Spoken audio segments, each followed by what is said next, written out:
వినిపిస్తుందా? వినపడుతుంది కానీ స్లో వస్తుందండి. ఓకే వెంకటరెడ్డి గారు, కొమ్మినేని గారు అరెస్ట్ ఏం చెప్తారు? మీ రియాక్షన్ ఏంటి? సార్, మీరు జర్నలిజం ఫీల్డ్ లో ఉన్నారు, మీకు తెలుసు. ఇప్పుడు మీ ఛానల్లో కూడా అనేక డిబేట్లో ఒకరినొకరు తిట్టుకున్నటువంటి సందర్భాలు ఉంటాయి. ఒకరినొకరు కించపరిస్తే అమ్మలెక్కల బూతులు కూడా తిట్టి కూడా ఉన్నాయి. దానికి మోడరేటర్ గా మీరుంటే మిమ్మల్ని అరెస్ట్ చేస్తే దాని సమర్థనీయం అని ఎట్లా అంటారు? ఇప్పుడు ఆయన ఎవరు అన్న కొమ్మినేని శ్రీనివాస్ గారు అన్నది ఎవరు?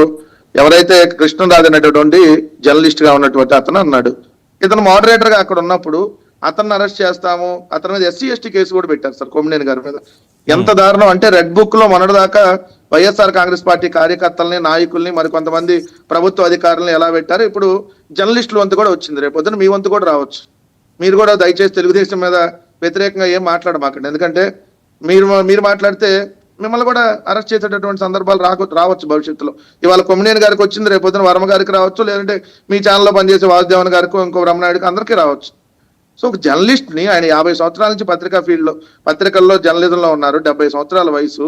ఆయనకు నోటీసులు ఇచ్చి వివరం తీసుకోవచ్చు, దానికి కాదంటారు. ఆయన ఆల్రెడీ క్షమాపణ కూడా చెప్పాడు. నా తరపున నా డిబేట్ లో జరిగింది కాబట్టి నేను క్షమాపణ కూడా కోరుతున్నానని చెప్పాడు.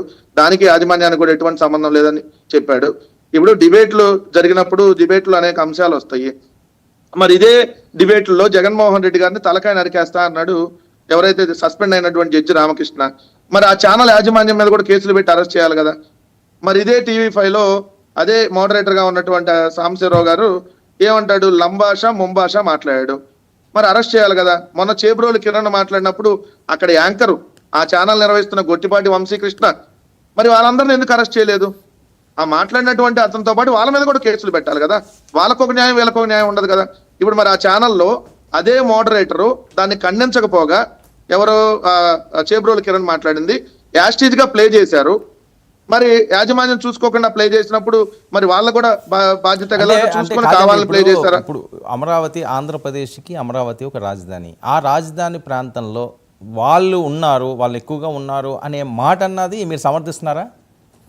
సార్, ఎవరు సమర్థిస్తారు సార్? ఎందుకు సమర్థిస్తారు? కానీ అన్నది ఎవరు?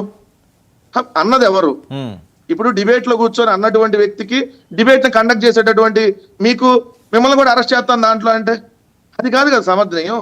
ఆయన అప్పటికి అట్లాంటి మాట్లాడద్దండి, అన్ని కేసులు అవుతాయి, అట్లాంటి మాట్లాడద్దు అన్నాడు. రెండు, ఆయనకి ఆరోగ్యం కూడా సరిగ్గా ఉండట్లేదు, మీరు చూస్తే అర్థమైపోద్ది.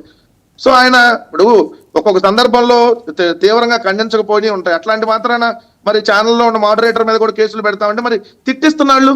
రోజు భారతమ్మ గారి మీద మాట్లాడుతున్నటువంటి వాళ్ళు, రోజు భారతమ్మ గారి మీద తమ్నెల్స్ పెడుతున్నటువంటి వాళ్ళు, నిన్న కూడా చూస్తే ప్యాలెస్ లో పతివ్రత అని తమ్నెల్ పెట్టారండి.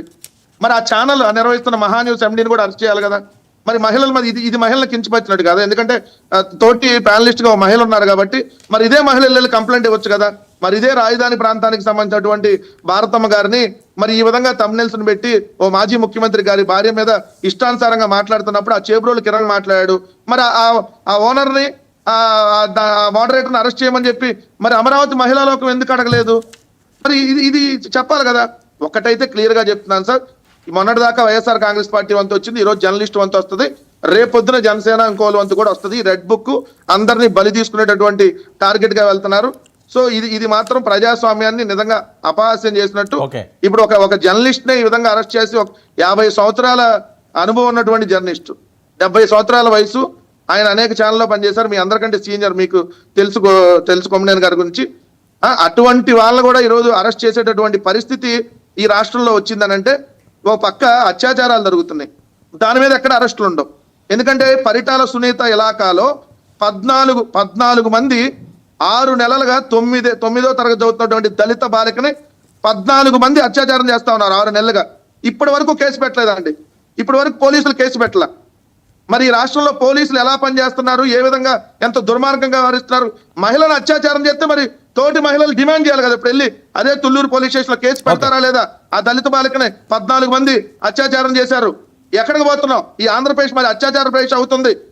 ఇది మా రాష్ట్రానికి, మా రాజధానికి పరువు తక్కువ. 188 మంది మీద అత్యాచారాలు జరిగినాయి ఈ సంవత్సర కాలంలో. అంటే 2 రోజులకు ఒక అత్యాచారం జరుగుతుంది అని చెప్పి మరి ఎవరైతే కేసులు పెట్టినటువంటి